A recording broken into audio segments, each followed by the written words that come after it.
to you by L&M Filters. This is it. L&M is best. Stands out from all the rest.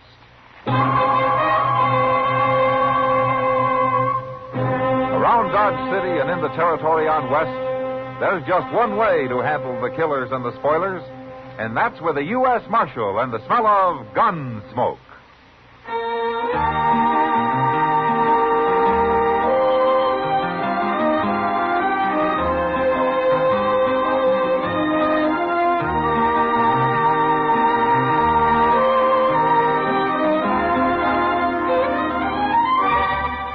Gunsmoke, starring William Conrad. The transcribed story of the violence that moved west with young America. And the story of a man who moved with it. I'm that man. Matt Dillon, United States Marshal. The first man they look for and the last they want to meet. It's a chancy job, and it makes a man watchful. And a little lonely.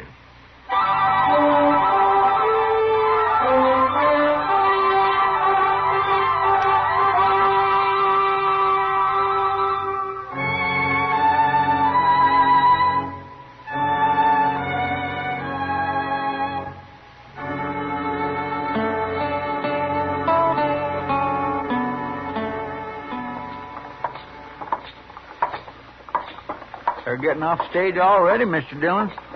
There's Miss Kitty. She got down first. That's over an hour late. I wonder what held them up. Oh, sometimes them drivers just won't bother to hurry. They can be awful stubborn. Well, anyway, it got here. Sure hope Miss Kitty enjoyed her visit in Ellsworth. She looks fine, don't she? Who's that she was talking to, Mr. Bodkin? I didn't know he'd been out of town, Mr. Dillon. Well, that's why the bank's been closed, Chester. Mr. Bodkin won't trust anybody running it if he isn't around. Hello, Miss Kitty. Hello, Chester. Hello, Matt. Well, did you have a good trip, Kitty? Well, you're here. Hello, Mr. Bodkin. Marshal, we were held up and robbed. What? Held up? Back at Rocky Ford, Matt. Lone bandit. He took the box and he robbed Mr. Botkin here. Took everything I had, over $300 in cash. Anybody hurt? The shotgun rider didn't think they were carrying enough in the treasure box to be worth fighting for. Guess he didn't care what happened to the passengers. Well, how much was in the box? Only about $500, the driver said. Well, what about the two other passengers and you, Kitty? Didn't he rob you? He didn't take a thing of mine. He singled me out, Marshal. Must have known I'm a banker. He made Mr. Botkin put his coat on the ground, and then everybody had to throw everything they were carrying onto it. But all he took was what Mr. Botkin had. I don't understand it at all, Marshal. He bowed to me, Matt. You should have seen him. Real gentlemanlike. Any idea who it was? No. He never spoke at all, Marshal. He used his six-gun to tell us what to do. What, did you ever see him before? You couldn't see him. He was wearing a flour sack over his head with eye holes cut in it. And the rest of him was covered with a long linen duster. He's real clever, that bandit. Well, there must be something. What kind of a horse was he riding?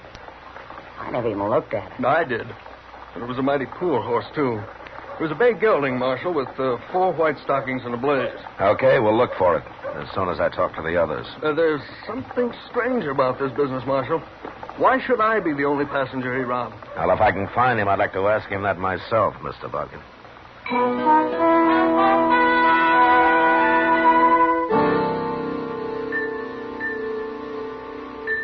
Neither the driver, nor the shotgun messenger, nor the other 2 passengers, who turned out to be a couple of homesteaders, could give us any more information on the bandit. So Chester and I saddled up and rode out to Rocky Ford. We found nothing there. About a half a mile further on, we spotted the bay gelding, standing alone and unsaddled. I put a rope on him, and then we got down to stretch our legs and take a closer look.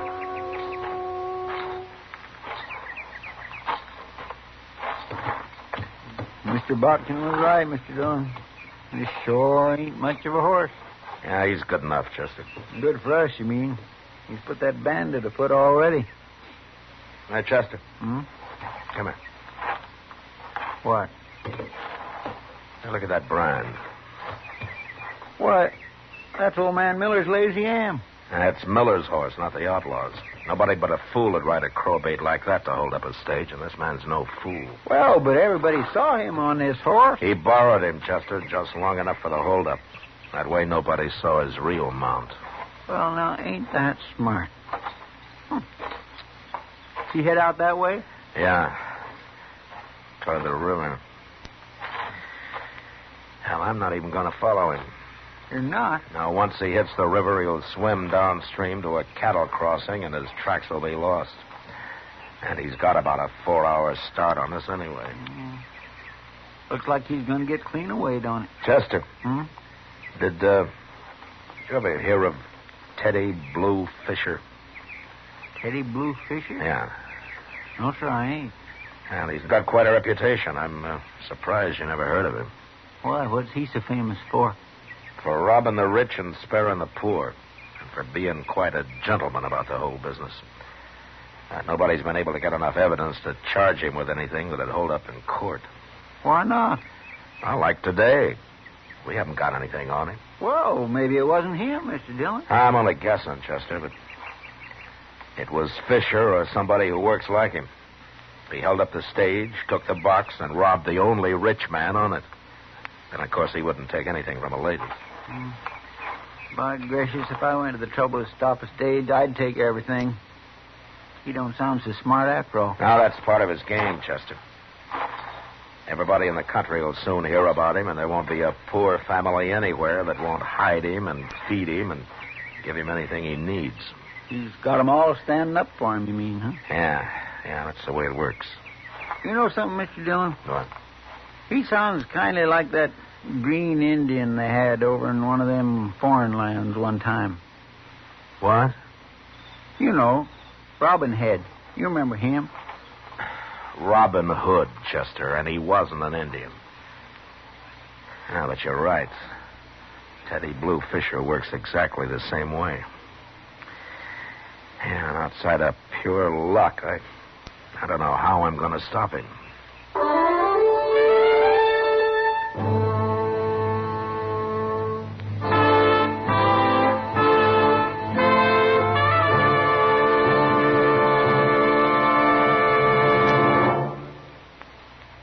King size or regular, L&M is best. Stands out from all the rest. This is it, L&M filters. It stands out from all the rest. Miracle tip, much more flavor. L&M's got everything. It's the best. Yes, L&M is best. Stands out from all the rest. L&M stands out for flavor. Flavor. Flavor. The miracle tip draws easy. You enjoy all the taste. L&M stands out for effective filtration. Filtration. Filtration. No filter compares with L&M's pure white miracle tip. L&M's got everything. It's America's best filter cigarette.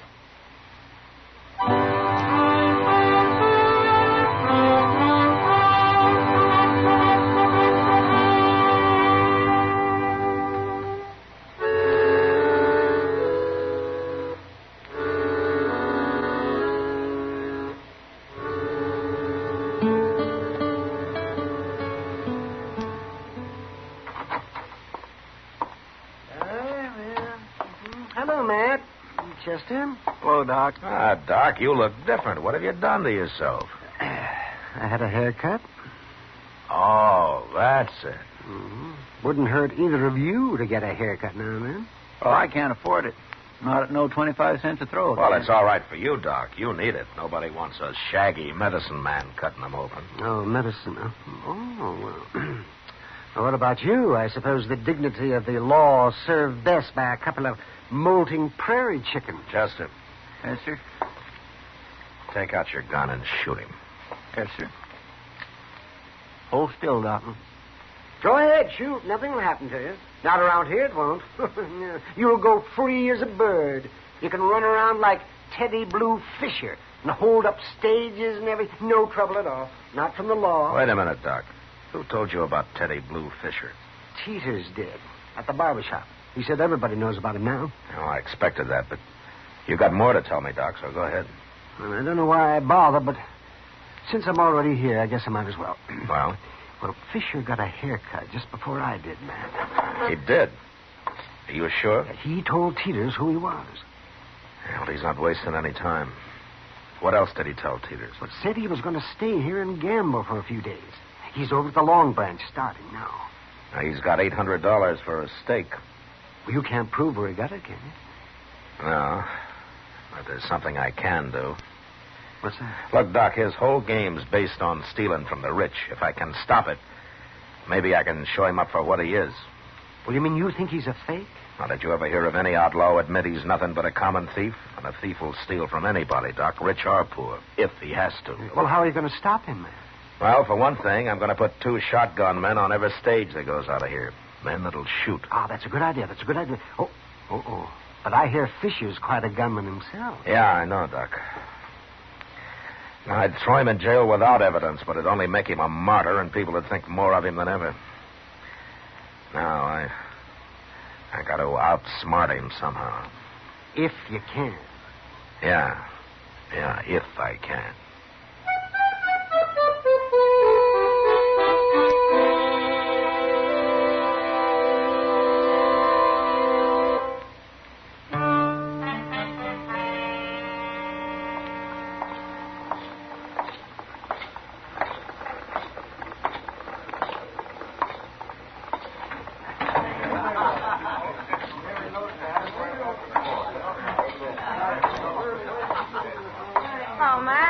Hello, Kitty.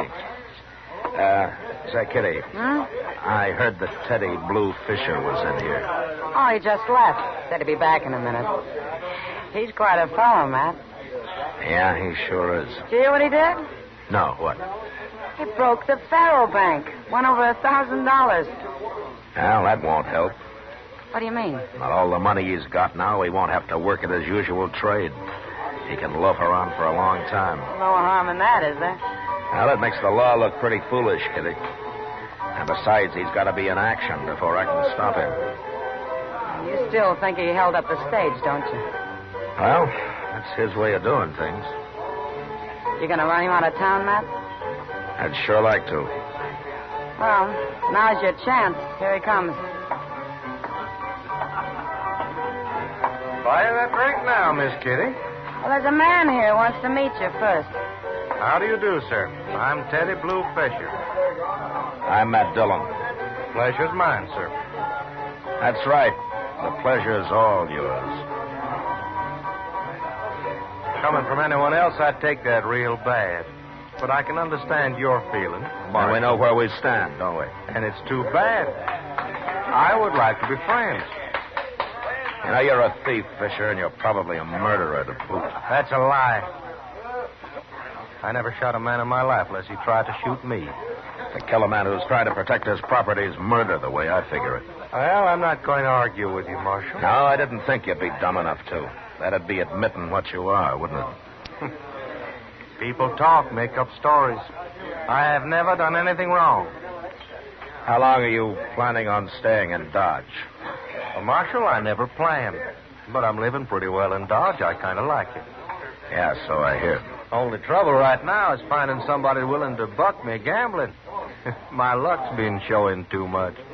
Well, I'm sure you'll find somebody, Fisher. I thank you kindly, Marshal. I hope to.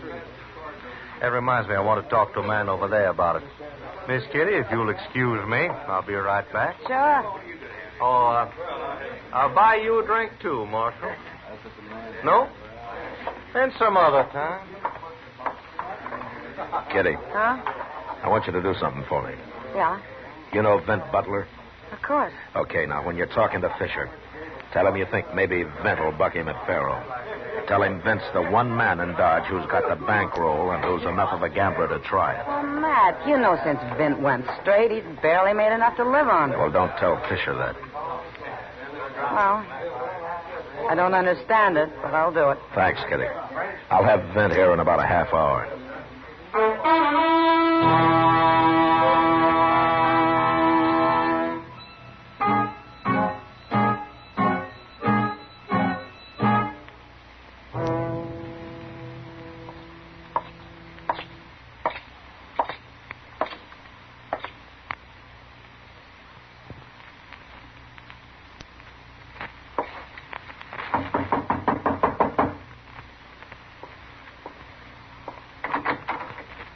Marshal Dillon. It's okay, Vint. Now, Marshal, I ain't done a thing. Now, don't start shaking, Vint. No, it ain't that. You surprised me. Well, I think I'm going to surprise you more, but let's go inside, huh? Sure. Come on in. Vent, you remember what happened a year ago? I sure do. But, Marshal, I kept my word. I swear I have. Well, as far as I know, you have, Vent. Good, you had me worried there. You remember I told you that if you went straight and quit dealing crooked, I'd give you a chance? You could have put me in jail the way things were, Marshal.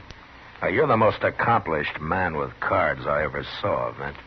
No, not anymore. I'm no better than any other man now. Tell me something. You know how to win dealing faro? Oh, I used to take 'em something fierce at faro. It was slaughter. How much money you got, Vent? A couple of hundred. Why? Is that enough for you to take about 2,000 off a man? 2,000? Dealing crooked. You been drinking or something, Marshal? I'm asking a favor of you, Vent. Well, you really mean it, don't you? Teddy Blue Fisher. What? Kitty's setting him up for you at the Long Branch right now. You go down there and take him. And when you've done it, you come back to my office. I'll be waiting for you.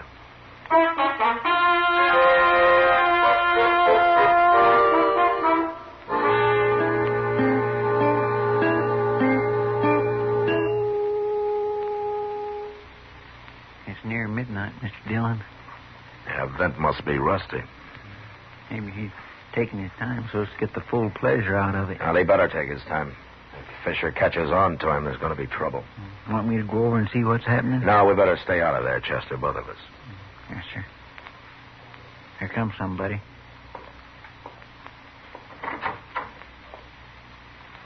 Hey, it's Vint. How'd you make out, Vint? Like a bear in spring, Chester. But, Marshal, you said a couple of $1,000. He had near 2,500 on him. There it is. Yeah, that's a lot of money, isn't it? Oh, I've fleeced men for more than that in my time. I never saw a crook yet that didn't like to brag about it. Now, Marshal, you made me a crook. Well, it wasn't too hard, though, was it, Vince? But you did fine. What are you going to do with all that money? Well, I'm going to see that you get some of it, Vince, when the time comes. Because you've earned it. It's none of my business, Marshal, but I'd sure like to know what this is all about. Well, Fisher's broke now, Vince. His vacation's over. He's got to go back to work. Robbing rich people, huh? Yeah, if he can. I don't envy you trying to catch him, Marshal. From what I hear, most everybody in the country's on his side already. They'll make it awful hard for you. Sure. But I'm a gambler, too, Vince.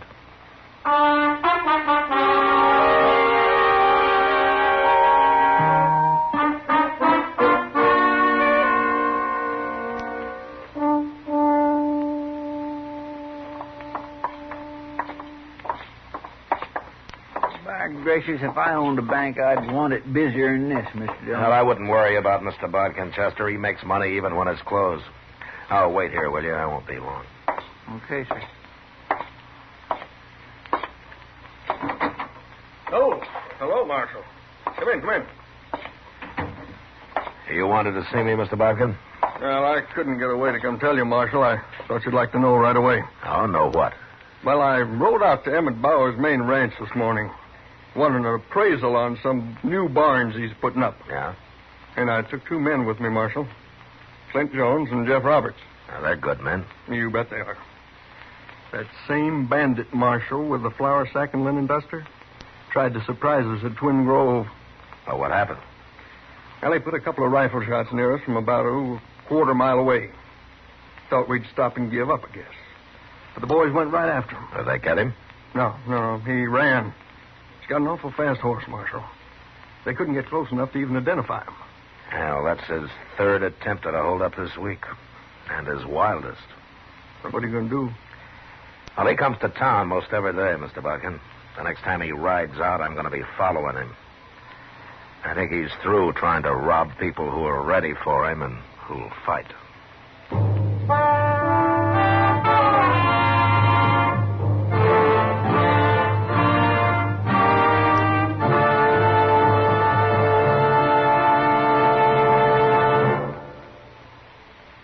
L&M is best. Stands out from all the rest. L&M's got everything. Everything? Yes, everything. L&M stands out for flavor. The miracle tip draws easy, lets you enjoy all the taste. And L&M stands up for effective filtration. No filter compares with L&M's Pure White Miracle Tip for quality or effectiveness. L&M stands out for highest quality tobaccos, low nicotine tobaccos, L&M tobaccos, light and mild. L&M's got everything. Everything? Yes, everything. King size or regular. It's America's best filter tip cigarette.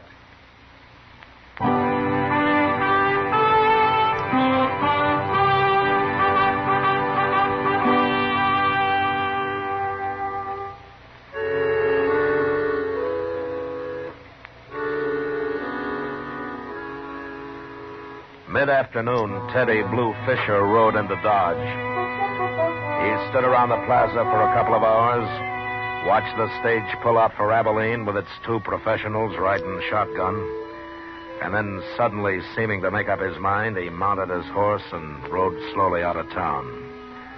Shortly after, Chester and I were on his trail. About 10 miles north, he stopped at a clump of elder and waited for dusk. And then rode on another couple of miles to the house of a homesteader called Charlie Bowen. It was dark when he went inside, and Chester and I got down and crept up to the place on foot.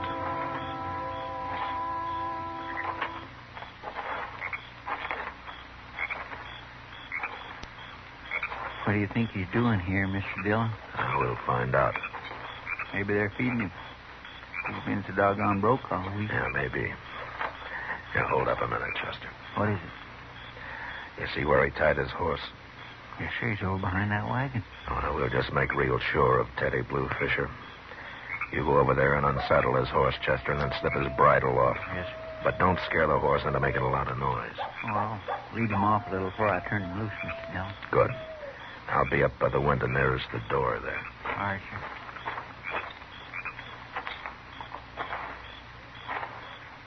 I wish I'd known you was coming, Mr. Fisher. My wife could have fixed a couple of chickens. This is quite an honor meeting you. There's a little cold pork out in the cellar, and I got a jar of spiced apples left. How's that sound? Why, that sounds fine, ma'am. Just fine. You folks doing pretty well out here, aren't you? Well, we got no complaints. The Lord's been good to us. Yeah, but we've been doing better than most homesteaders. Yeah, that's what I thought. You did? Oh, I rid by here a couple of times lately. And I can see you got yourself a nice house, some stock. Most folks got nothing but a patch of corn and a sod hut. It's a shame, ain't it? The way people have to live. Yeah, well, that's why we kind of stand behind a man like you, Mr. Fisher. Now, I ain't saying nothing, but you take a big banker like old Botkin. Why, he's got more money than he knows what to do with. It don't hurt him none to lose a little of it now and then. Why, that's true. Of course, bankers don't have all the money in the world. They don't have none of ours. And they never will. You don't believe in banks, ma'am? No, sir. I wouldn't put a penny in them. That's right smart of you. Yeah, well, she's like that, Mr. Fisher. She always said our money ought to be right where we could lay our hands on it whenever we want. Why, of course. Well, some of that depends on how much you've got. Well, we've been saving all our lives. Must have near, $800 now. What you doing, Mr. Dillon? Talking money, Chester. Where do you Quiet keep that now. $800, friend? It's hid. Where? Well, it wouldn't be right to tell nobody, Mr. Fisher. It's a secret. You can tell me. Oh, no, we can't tell nobody at all. Yes, you can. Mr. Fisher, what are you doing? What's the gun for? I just want to know where you keep that money. Oh, you're not going to rob us. Oh, we're poor. I've robbed poor people before this. No, you haven't. Don't be fools. Now show me that money. You're a fake, Mr. Fisher. You're a liar. Sure, but nobody will ever find it out. I'm going to kill the both of you. No. But you can live a little longer. Just show me where that money is. Don't tell him, Charlie. I won't. He's going to rob us. I got to kill you anyways now. I'm going in, Chester. Stay back. Yes, sir. Now, where do you... All right, hold it, Fisher. Don't touch that gun or I'll bust your other arm. Marshal, he was going to shoot us. He was going to kill us. Now, what's the matter with you? I was joking. Marshal, you had no cause to shoot me. You're lucky I didn't kill you. You should have, Marshal. He's nothing but a murderer and a dirty common thief. I'd rather have him in jail, Bowen, than on public Look, trial. this was a joke. I was just fooling, I tell you. I never harm people like you, and you know it. I don't hardly know it. It's all over, Fisher. You're finished. Maybe some other Robin Hoods like you will be finished, too, when people hear what you like when you think nobody's watching. Chester, go tie up his arm. He's too valuable now to bleed to death.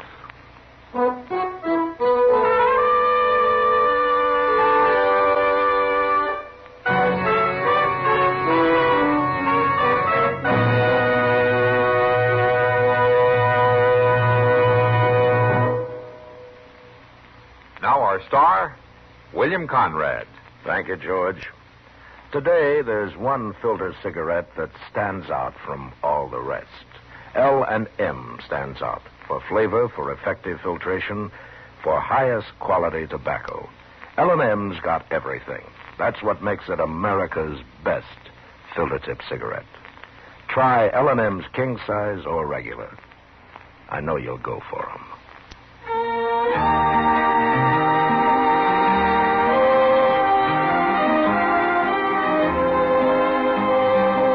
Gunsmoke, produced and directed by Norman MacDonnell, stars William Conrad as Matt Dillon, U.S. Marshal. Our story was specially written for Gunsmoke by John Meston, with music composed and conducted by Rex Corey. Sound patterns by Tom Hanley and Ray Kemper. Featured in the cast were Lawrence Dobkin, Harry Bartell, Helen Cleve, Joe Cranston, and Frank Cady. Parley Baer is Chester, Howard McNear is Doc, and Georgia Ellis is Kitty. Put a smile in your smoking. Try Chesterfield today. Instantly, you'll smile your approval of Chesterfield's smoothness. You want them mild. We make them mild. Mild and mellow, with the smooth, refreshing taste of the world's best tobaccos. Instantly, you'll smile your approval of Chesterfield's satisfaction. In the whole wide world, no cigarette satisfies like Chesterfield. Put a smile in your smoking. Try Chesterfield today.